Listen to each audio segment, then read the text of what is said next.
Novo smučišče 2864 v Bohinju bo novo največje slovensko smučišče. Skupaj s Sorico in Koblo bo imelo preko 45 km prog in sicer na višinski razliki preko 1050 metrov.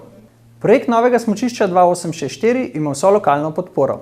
Pomemben pa je tudi za celotno regijo in tudi zato ima pisno podporo županov gorenjskih občin. Nenazadnje bosta novo smučišče in bike park zaposlovala kar 60 novih ljudi.